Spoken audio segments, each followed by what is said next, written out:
Welcome, my name is Jeroen van Lanken. Together with my colleague, we will talk about the challenges in hydrogen measurement. My name is Wim Volmer, and I'll be asking questions to Jeroen, and he can show his expertise in hydrogen measurement. Today we'll be talking about the development in energy supply. We'll give you a short introduction about the activities of NMi, and then we'll start switching towards the subject of hydrogen. First, the applications that we identified, some challenges in legislation, test equipment, and then we'll give you the overview of how we think we can face these challenges. About NMi. NMi Certin is a company that specializes in certification based on legal metrology.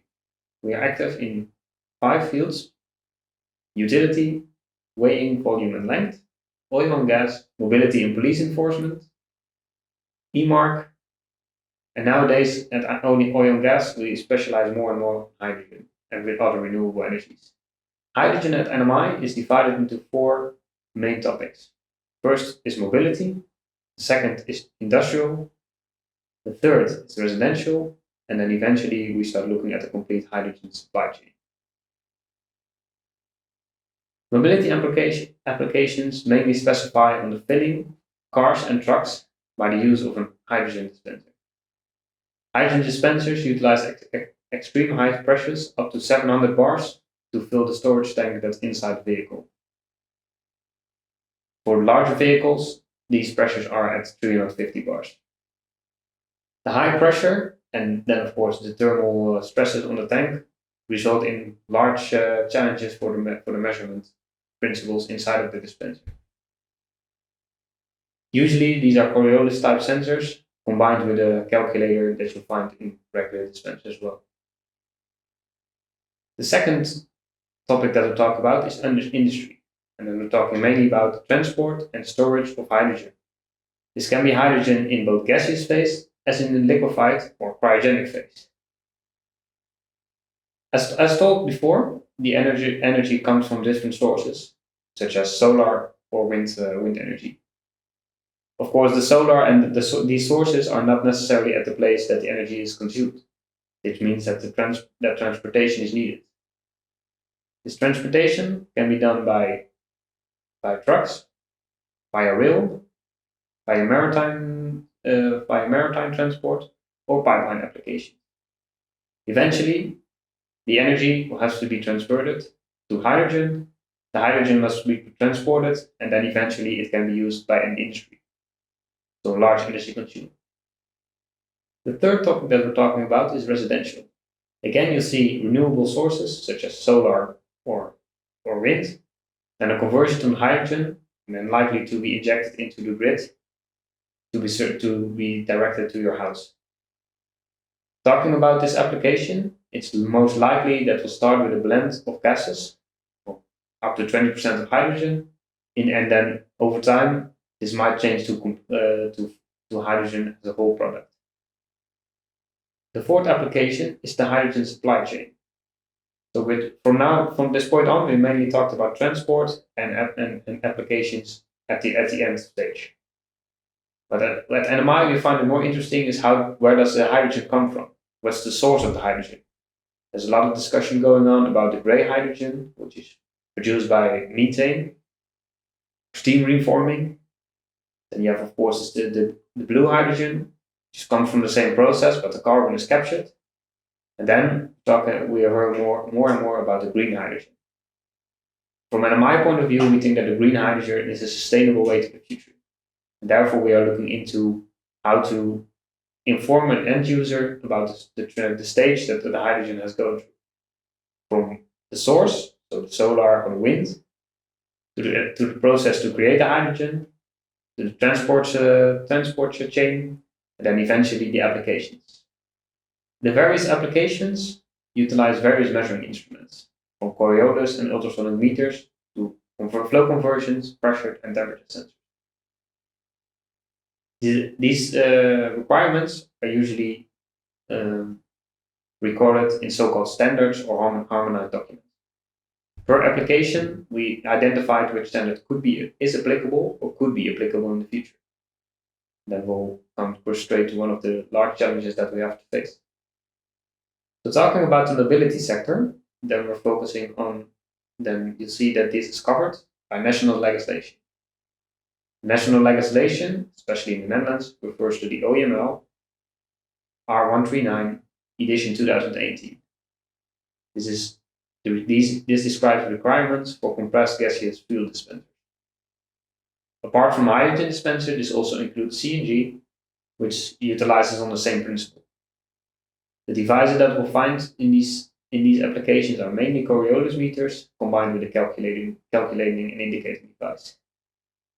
These are tested separately according to the OEML R139 requirements. Jeroen, might I ask how this is arranged, legally speaking, in other EU member states? At the moment, the hydrogen is according to national legislation. So you'll see that different countries have a slightly different opinion about it. Especially in Europe, most countries are referring to the OEML R139 edition 2018. But it does not necessarily mean that all the interpretations in all the countries are similar. So this is a challenge for the manufacturer that wants to launch multiple dispensers in multiple countries in Europe. Could I summarize that as being that the technical requirements are more or less harmonized throughout Europe, being based on OEML R139, but that national approvals are still necessary? I think that's the correct conclusion. Thank you. So switching on to the industrial measurement, then when you see normal liquid and gaseous applications, you are referring to the OEML 117, so this for liquids other than water, including cryogenic products, and the OEML R114, which is measuring systems for gaseous fuel. These documents specify test requirements and test setups for individual certification based on the WOMAC 10.10, so the modular approach. That means that you test the flow meter individually, you test the flow computer individually, you test pressure and temperature transducers individually, and then eventually you combine these into a complete measuring system. The challenge with hydrogen related to these topics is that at the moment, in the R117 and the R114, there's no specification that hydrogen could be measured there. These are more common products, such as oil, LNG, gas, also LNG, but hydrogen is not specified in these documents. From my point of view, the requirements could be similar, only there must be an addition must be made, or a statement must be made that these products can include hydrogen. Jeroen, might I ask how the European Measuring Instruments Directive, the MID, deals with hydrogen? MID specifies in MI 005 the liquids, liquid measuring systems, and in MI 002 it specifies requirements for gas used as a fuel. Hydrogen as a product for the chemical industry is not used as a fuel, so it will never be covered by the MID. However, if you start turning hydrogen into a energy source for residential or light industrial applications, then it turns into a fuel gas or an energy source, and then it could be covered by MID. And is it true that each European member state has a different limit to what's called light industrial or industrial? Yes, that's always up to the countries themselves. So for the Netherlands is 170,000 normal cubes per year. That's the boundary between light industrial and large industrial. As long as that limit is not exceeded, then the application could be covered by MID. So the last topic and requirement for that field is residential measurement. Residential measurement, you're talking about residential and light industry. And then we're talking about the domestic gas meters such as diaphragm, ultrasonic, or thermal gas meters, which are covered by various EN standards. For the light industrial measurement, you're talking about rotary or turbine gas meters combined with a volume conversion device. These are all certified individually as a component, and the complete measuring system is covered by the MI 002 or complete gas meter. For all these different metering principles, there must be a relation to how do they react to hydrogen on a complete product, but also in blend forms from 5% up to 20%. All documents mentioned in the previous slide require testing and calibration. During calibration, you compare a standard with equipment under test. Standards used for this comparison need to be traceable to an international standard. The international standard is always the primary standard. Primary standards are looked after by NIST, VSL, PTB, or various different standard labs. From these standards, so-called secondary standards are created. These secondary standards have an increased uncertainty compared to a primary standard. From the secondary standard, the working standard, with another increased uncertainty, is evolved. These working standards can eventually be used to test equipment in the field or during type approval. So Jeroen, is it then like the normal traceability chain where the primary standard defines the best achievable uncertainty in the field, with inherently uncertainties increasing as you get down into the traceability chain? That's correct. Good. So for the mobility application, the test method used is a gravimetric reference system that uses mass-mass comparison. Effectively, this is a weighing scale that's filled up with hydrogen. Then the mass of the hydrogen in the tanks is compared with the indicated mass of the dispenser. These standards are able to achieve a very low uncertainty to 0.25%. The disadvantage of these is that there are only 4 available within Europe. With the development of hydrogen dispensers going on throughout Europe, these 4 are not able to meet the demand to perform testing of hydrogen dispensers.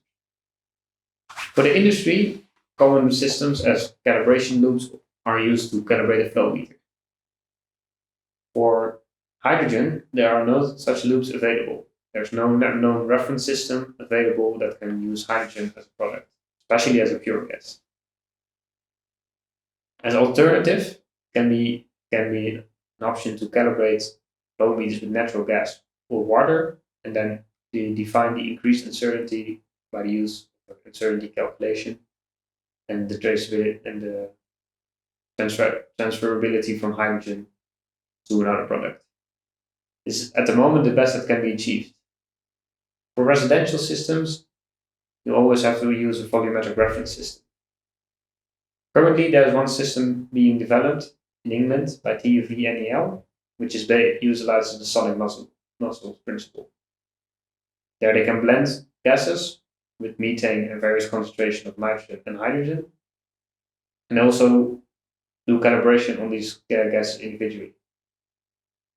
At the moment, this is the only system. If the use of hydrogen in the grid is increased, then more of these systems need to be developed. So to summarize what we just spoke about, we have several challenges related to the field of hydrogen. First challenge is the availability of reference equipment traceable to international standards. Those are our means. The second is the non-existence or not harmonization of a legal framework, standards and recommendation to test hydrogen gas meters or components for a hydrogen measuring system. That's basically the method. Then a second challenge, there are various EU-funded projects for hydrogen being developed throughout Europe. For the Netherlands, for example, there are already several residential areas that are switching over to hydrogen for residential energy supply. This provides limited time. So the combination of no means, no method, and limited time is what we define as NMi as a challenge. To cover these challenges, at NMi we've came up with the Hydrogen Development Program to create opportunity for hydrogen. The first phase is the kickoff phase.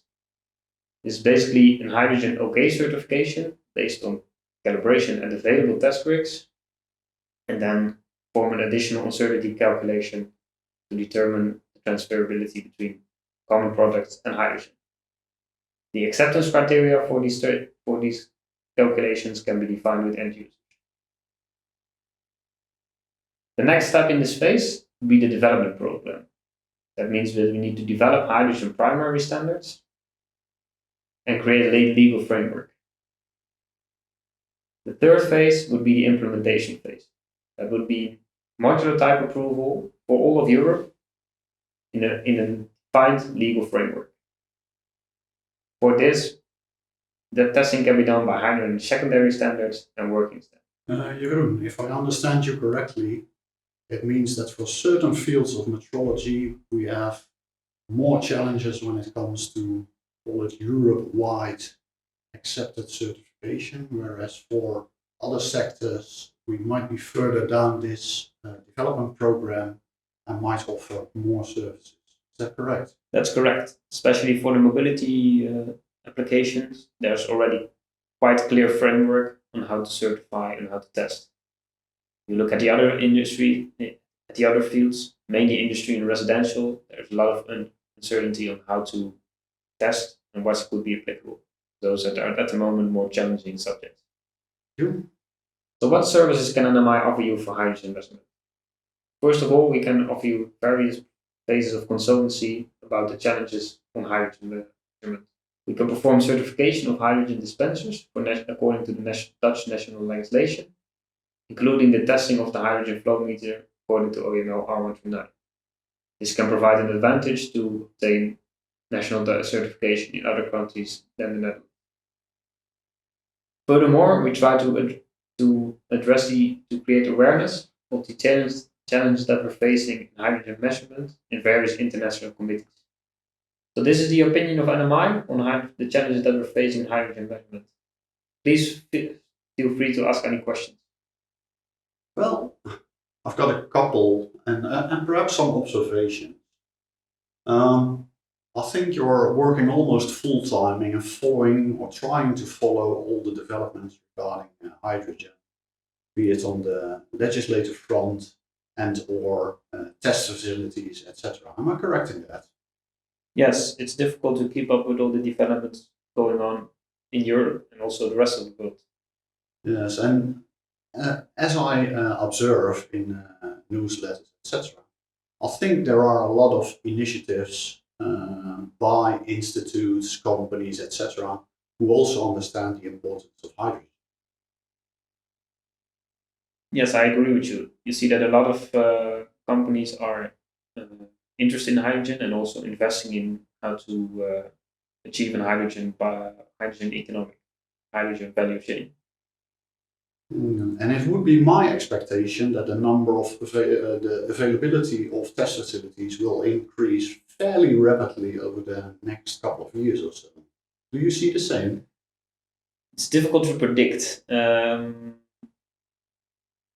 increase will be there, but the question is, do we need dispensers first and then the testing installation will follow, and then especially for the larger projects, talking about industrial meters.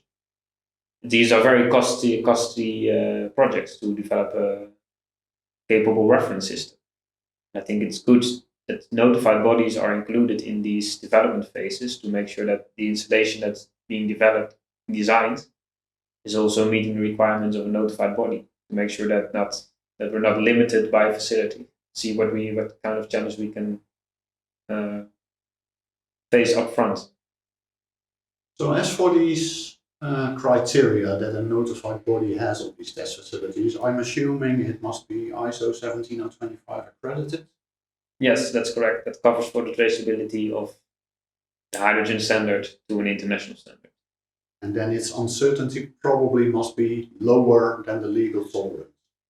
Yes, the uncertainty of a measuring system of a reference system must always be 5 times better than the EUT that's being tested there. The challenge that you're facing there is that at the moment there are no criteria for the EUT itself. So how to design an installation if you have no criteria that it should be able to meet? That's also a discussion that needs to be addressed when designing these kind of installations. Right, so this chicken and egg construction is probably worth discussing with NMi experts before you wish to obtain certification.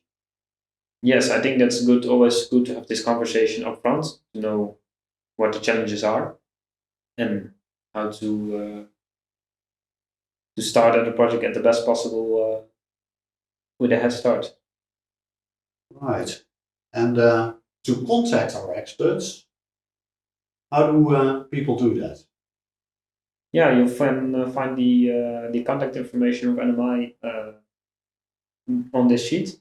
You'll find my contact information, Wim's contact information, and also our general contact information.